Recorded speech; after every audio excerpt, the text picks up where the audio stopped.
أعوذ بالله من الشيطان الرجيم. بسم الله الرحمن الرحيم.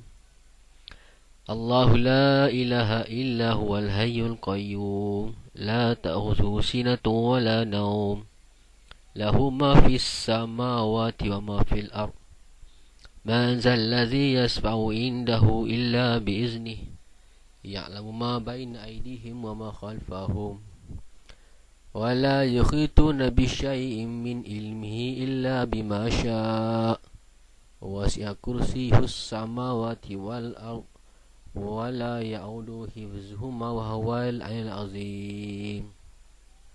Sebentar tadi saya bacakan ayat kursi firman Allah Subhanahu Wa Taala, dan barang siapa yang dapat menghafal makna dan maksudnya, maka Allah Subhanahu Wa Taala akan beli diri maksud harta sebagai ganti syurga. Wallahu a'lam. Hari ini saya akan sampaikan bayan yang disampaikan oleh Maulana Umar pada 18 hingga 25 Ogos 1994. Maksud ayat Al-Quran, A'udzubillahi minasyaitonirrajim. Barang siapa membuat kebaikan akan dibalas di dunia dan juga akan dibalas selepas mati nanti. Maulana beritahu untuk menjadi kaya semua orang tahu, tapi untuk mengetahui ia bakal susah atau senang amat sukar. Kehidupan baik di akhirat adalah satu kehidupan yang dipanggil kesenangan, iaitu kehidupan akhirat, satu yang maksudnya yang dipanggil adalah kesenangan. Orang yang melanggar perintah Allah akan disusah di dunia dan di akhirat, dibangkitkan dalam keadaan buta.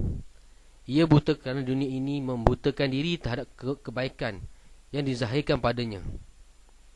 Kerja agama itu mudah, jangan kita susahkan. Sebelum mati, rukun-rukun iman mesti disempurnakan. Rukun iman yang pertama ialah yakin pada Allah.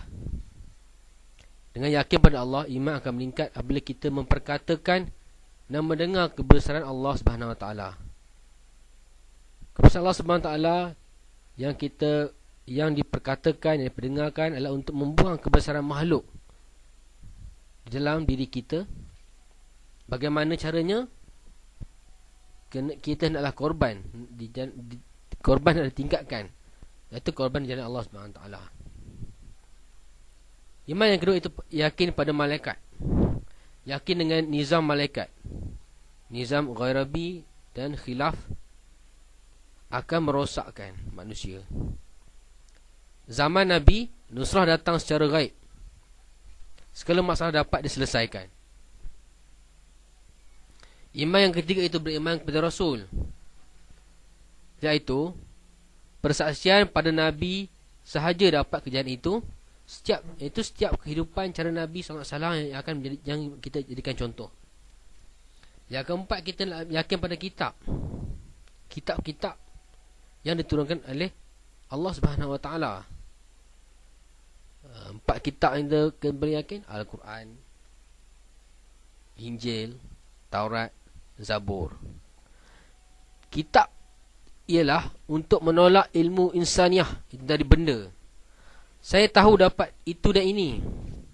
Menerima ilmu ilahiyah, iaitu dari sifat mulia saya akan diganjari Allah Subhanahu Wa Taala. Yang kelima, iman, rukun iman, percaya dengan hari kiamat. Bila adanya percaya dengan hari kiamat, maka ia dapat membuang keyakinan kita pada dunia, menerima keyakinan akhirat.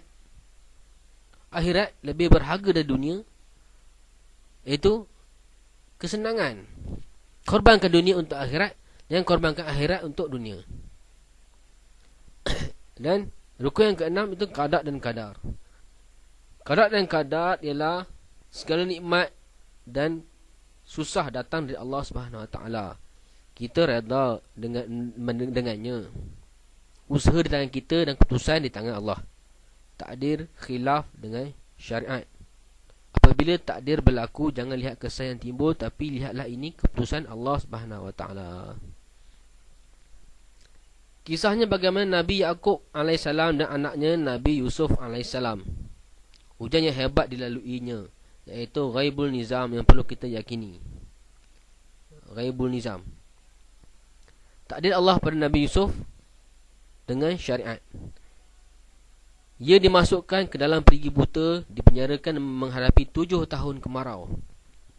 Mulanya ia dijauhkan dari ayahnya dan saudaranya yang dengki. Ini dimurkai Allah. Pesan Allah, ia dibela. Gubernur dah hidup senang. Isteri gubernur buat gara-gara. Nabi Yusuf difitnah. Kerana itu apa, putrinya tu Zulaikha. Kerana dialah Nabi Yusuf difitnah. Seorang bayi yang masih menyusu dijadikan Allah hakim untuk membersihkan nabinya, iaitu sekalian nabi-nabi Allah. Bagaimana yang koyak, itulah ketandaan siapa yang bersalah. Bagaimana yang koyak, itu tanda ketandaan siapa yang bersalah. Tuan-tuan dia maklum kisah bagaimana ketika Nabi Yusuf alaihissalam untuk dipenjarakan, ditariknya kain Zulaikha. Kebenaran menyebelahi Nabi Yusuf, tapi orang Mesir mula sangka buruk padanya. Allah membersihkan lagi nabinya dalam majlis makan buah bersama-sama wanita-wanita Mesir. Setelah tangan dihiris, barulah mereka akui kejujuran Nabi Yusuf. Akhirnya Nabi Yusuf mengaku bersalah dari mengikut bujukan wanita itu dan dipenjarakan. Doa Nabi Yusuf ialah, wahai Allah, jika engkau tidak memelihara aku dari fitnah wanita ini, nescaya aku akan terpedaya dengannya.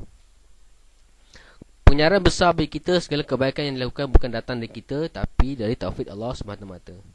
Penduduk Mesir akui kesucian Nabi Yusuf, tapi dia tetap dipenjarakan. Takdir pada Nabi Yusuf khilaf dengan syariat keputusan Allah. 7 tahun Mesir kemarau. Nabi Yusuf tetap jalankan dakwah, mentauhidkan Allah yang satu. Mujizatnya ialah menafsirkan mimpi. Para banduan menyukainya. Satu hari 2 orang banduan bermimpi dan Nabi Yusuf menafsir seorang yang akan mati dan seorang lagi dipanggil raja. Sampaikan pesan pada raja, minta beritahu Nabi Yusuf. Sampaikan pesan aku pada raja, memberitahu Nabi Yusuf. Bila orang itu menghadap raja dan dibebaskan, ia terlupa pesan Nabi Yusuf. Satu hari raja sendiri bermimpi, barulah bekas banduan tadi teringatkan Nabi Yusuf. Akhirnya Nabi Yusuf dapat keluar setelah menafsirkan mimpi raja dengan tepat dan dijadikan pembesar istana. Akhirnya cuma tafsirkan mimpi raja je, dengan raja bebaskan seorang yang dipenjara. Tak ada saudaranya khilaf dengan syariat, maka tiada nusrat Allah. Nusrat Allah berserta dengan takbir Nabi Yusuf yang mengikut syariat. Apa saja dalam usul agama boleh dirancang, tapi laklah pertolongan Allah Subhanahu Wa Taala. Beriman dengan kehidupan selepas mati. Kehidupan itu tiada di hadapan kita. Maka untuk dapat keyakinan, kita hendaklah sentiasa cakap dan dengar tentangnya selalu. Kehidupan kita mestilah mengikut cara hidup Nabi dalam 5 perkara, iaitu iman, ibadat, muasyarat, muamalat, akhlak.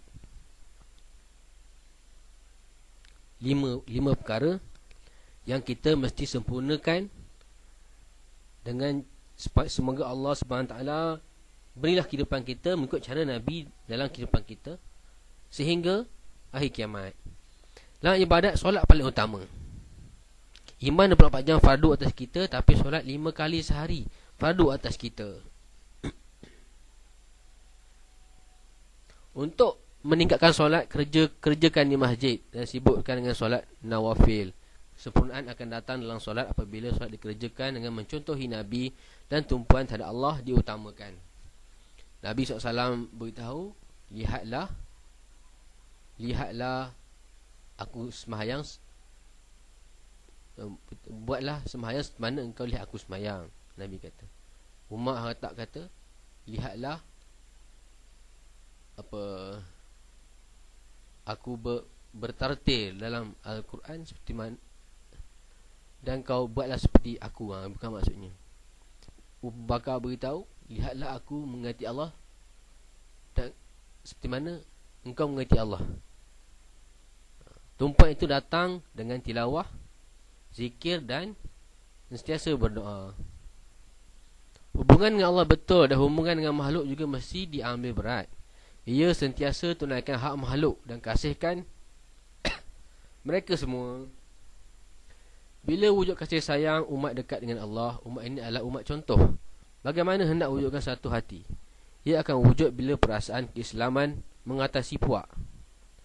Allah juga ikramkan orang beriman walaupun imannya sebesar biji sawi. Satu masa ia tetap dimasukkan dalam syurga. Nabi sentiasa ikram orang Islam. Pada Haji Wida sabdanya, mulianya orang Islam semula Mekah dan haji ini. Hormat si pendosa kerana iman yang wujud dalam hatinya. Ia seperti anak yang berlumuran dengan najis, ibunya akan bersihkan dan meluknya dengan kasih sayang. Maksud ikhlas, kita buat apa sahaja untuk dapat redha Allah. Pengorbanan akan mewujudkan keikhlasan. Suasana hanya wujud dengan dakwah. Maksud hidup orang Islam hanya dakwah. Untuk maju dalam usaha. Untuk dalam maju dalam usaha agama, kita telah patuh pada mesyuarat. Kerana mesyuarat adalah putusan daripada Amir. Tinggalkan kepentingan diri, Allah gembira atas ini. Sempurnakan, yang kedua, sempurnakan solat, tilawat, tasbihah dan doa. Yang ketiga, rumah tangga dan jual beli mestilah bersih. Paling minimum dakwah itu kita buat dan bawa orang lain pada apa yang kita buat. Hadraji minta kita buat usaha dengan mudah dan keluar 3 hari sebulan. Ajaklah orang pada hari ini. Saya ada dengar orang beritahu bahawa ada orang keluar 3 hari setahun sekali. Wallahualam. Sebab itu tertibnya yang sebenarnya kita kena keluar 3 hari tiap-tiap bulan. Kemudian di samping dakwah, jangan lupa diri sendiri mengikut syariat. Walau apa kesusahan yang ditimpa datang, Nabi tetap jalankan kerja dakwah untuk selamatkan umat dalam alam kubur. Agama yang sempurna dibawa Nabi beransur-ansur keluar dari kehidupan umat hari ini. Semoga Allah SWT beri taufik saya dan tuan-tuan untuk kita amal dan sampaikan.